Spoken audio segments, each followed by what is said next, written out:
once again your Jha sir with second chapter जिसका नाम है पॉलिनोमियल। पॉलिनोमियल को जानने से पहले आपको एक चीज की जानकारी रखनी बहुत जरूरी है, वो है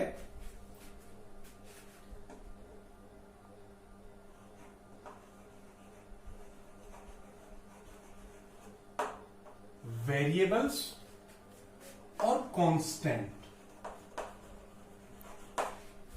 वेरिएबल क्या होता है और कांस्टेंट क्या होता है, इसकी जानकारी रखनी बहुत जरूरी है। वेरिएबल होता है, आप इंग्लिश अल्फाबेट में आ जाए तो ए से लेके जो जेड तक होता है ये कहलाता है आपका वेरिएबल। और ये जो कांस्टेंट है, जितने भी नंबर है 1 2 3 4 ये सारा कहलाता है कांस्टेंट। आप इसमें तो ये वेरिएबल और ये कांस्टेंट, इस दोनों के बारे में जानकारी रखनी बहुत जरूरी है। इसके बाद आप आइए पॉलिनोमियल पे। तो पॉलिनोमियल क्या होता है? एक अलजेब्रिक एक्सप्रेशन है। पॉलिनोमियल क्या है? एक अलजेब्रिक एक्सप्रेशन जिसमें वेरिएबल, कांस्टेंट नहीं, जिसमें वेरिएबल कभी भी ऑब्लिक के नीचे नहीं होता। सपोज कीजिए आपने वेरिएबल ले लिया x, तो ये x कभी ऑब्लिक के नीचे नहीं होना चाहिए। या ये जो वेरिएबल है, ये वेरिएबल इसके ऊपर स्क्वायर रूट नहीं होना चाहिए। यदि किसी अलजेब्रिक एक्सप्रेशन में आपने देखा कि वेरिएबल जो x है या y है या t है उसके ऊपर रूट लग गया, then that is not polynomial. या यदि ये नीचे आ गया डिनोमिनेटर में, तो भी ये पॉलिनोमियल नहीं हो सकता। इसके बाद आता है कि ये पॉलिनोमियल कितने टाइप्स का होता है। तो पॉलिनोमियल कई टाइप्स का होता है। जैसे आप एग्जांपल में ले सकते हैं 0 पॉलिनोमियल, 0 पॉलिनोमियल। तब ये 0 पॉलिनोमियल क्या होता है? ऐसा पॉलिनोमियल जिसमें मैक्सिमम पावर 0 हो, और वो पावर किसका होता है? वेरिएबल का। पावर कभी कांस्टेंट का नहीं लेना है, पावर लेना है हमेशा वेरिएबल का। मीन्स सपोज कीजिए आपने लिख दिया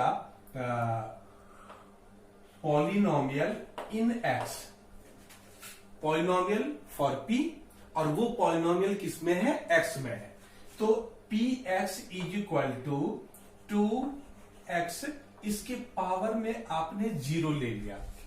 तो जब कभी पावर में 0 रहेगा तो वो कहलाएगा 0 polynomial.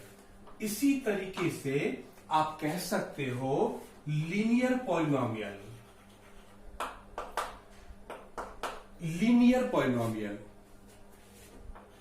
Polynomial, polynomial for p, और ये पॉलिनोमियल आप सपोज कर लो कि वो पॉलिनोमियल x में है। तो px is equal to linear है। लीनियर पॉलिनोमियल मींस जिस ऐसा पॉलिनोमियल जिसका मैक्सिमम पावर 1 हो।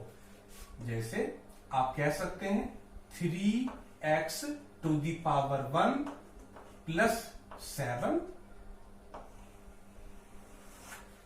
प्लस के बाद आप कुछ भी ले सकते हैं, कोई सा भी कांस्टेंट ले सकते हैं। लेकिन यहां पर इस x का मैक्सिमम पावर 1 आप लिख दें तो भी पावर 1 कहलाएगा, और यदि आप 1 नहीं देते हैं तो भी पावर 1 रहता है। तीसरी टाइप का होता है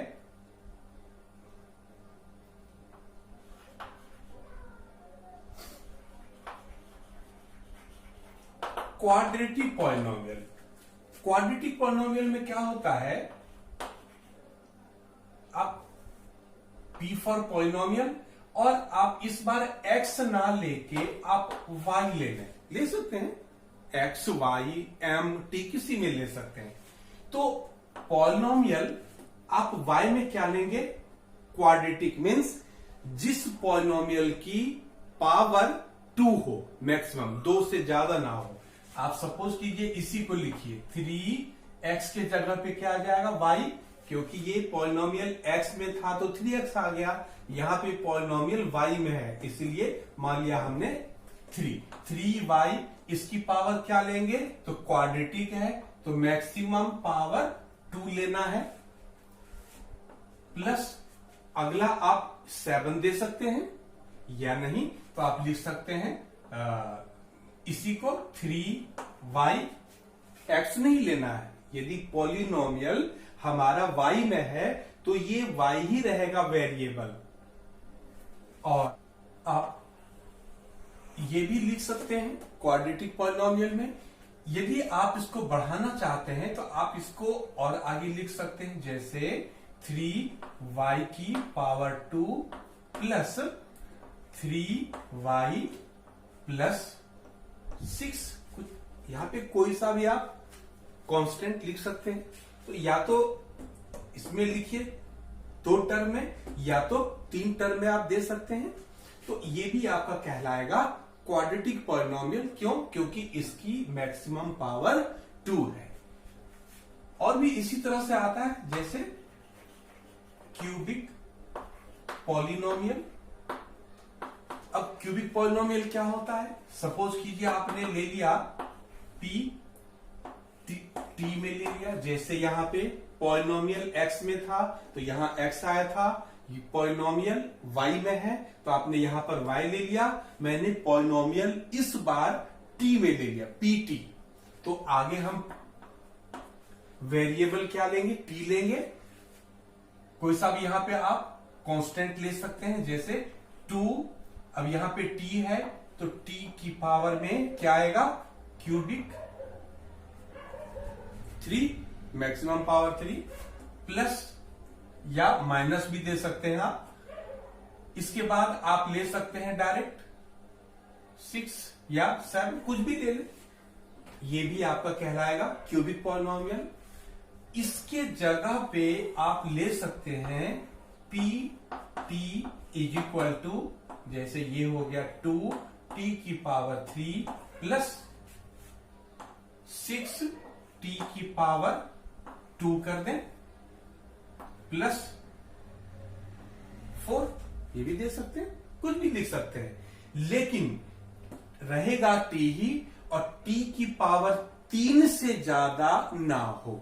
और आप इसको बढ़ा के लिखना चाहें तो आप लिख सकते हैं p t is equal to 2t की power cube plus 3t square minus 4। अब सबसे बड़ा पावर 3, इससे छोटा पावर 2, इससे छोटा पावर 1 माइनस 7, कुछ भी लिख दें हम। तो ये भी कहलाएगा पॉलिनोमियल इन t। और इसमें 1 2 3 4 टर्म हो गए। तो इस तरह से ये आपका पॉलिनोमियल कई सारे पार्ट्स में हो गए। फर्स्ट क्वेश्चन ऑफ एक्सरसाइज 2.1 का फर्स्ट क्वेश्चन क्या है, the graph of y is equal to P X are given.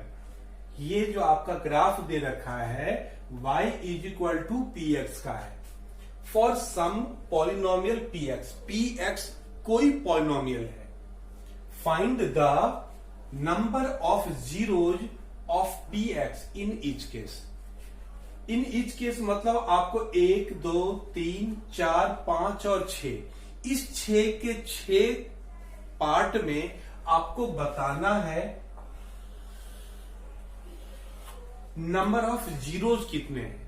Number of zeros कितने हैं इसको निकालने के लिए सबसे पहले अपने माइंड में आप एक फ्रेम सेट करें कि नंबर ऑफ जीरो कैसे फाइंड करते हैं ग्राफ से।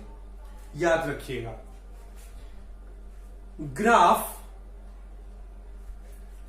किसी भी प्रॉपर क्वेश्चन में ग्राफ एक्स एक्सिस को देखिए, एक्सिस तो दो होता है, ये हो गया एक्स एक्सिस और वर्टिकली होता है वाई एक्सिस।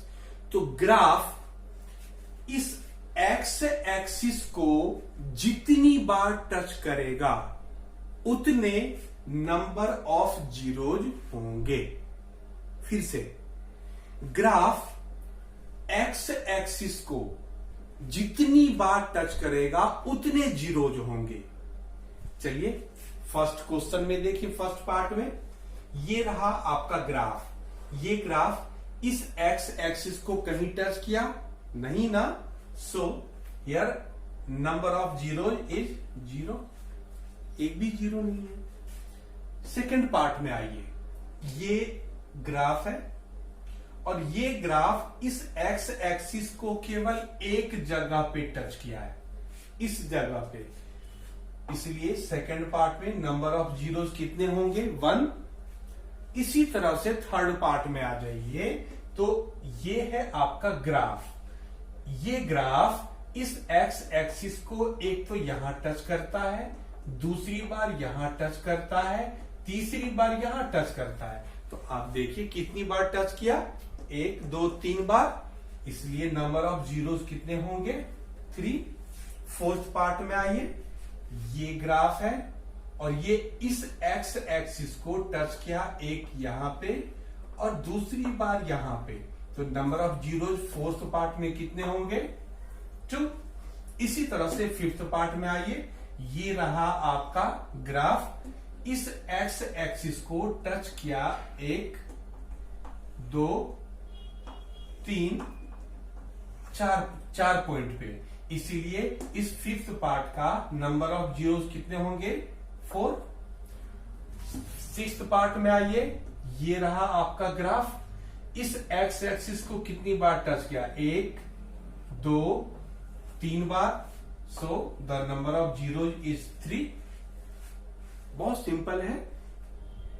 उम्मीद करेंगे आपको ये वीडियो बहुत अच्छा लगा होगा, और यदि ये वीडियो अच्छा लगा तो आप इसको लाइक करें, शेयर करें और सब्सक्राइब जरूर करें। नेक्स्ट वीडियो लेके हम आपके पास फिर आएंगे, लेकिन एक बात और हम आपसे कहना चाहेंगे उसके पहले, फर्स्ट चैप्टर कंप्लीट हो चुका है। फर्स्ट चैप्टर फिलहाल वो जो हमने जितने भी वीडियो दिए वो बेसिक और स्टैंडर्ड दोनों बच्चों के लिए था, लेकिन कुछ सेलेक्टेड इंपॉर्टेंट और एक्स्ट्रा क्वेश्चन लेके हम आपके पास केवल स्टैंडर्ड वाले बच्चों के लिए आएंगे। उस वीडियो को स्टैंडर्ड वाले बच्चे जरूर देखें, क्लास 10th मैथमेटिक्स स्टैंडर्ड वाले बच्चे। मैं अलग से वो वीडियो लेके आपके लिए आऊंगा। तब तक के लिए थैंक यू।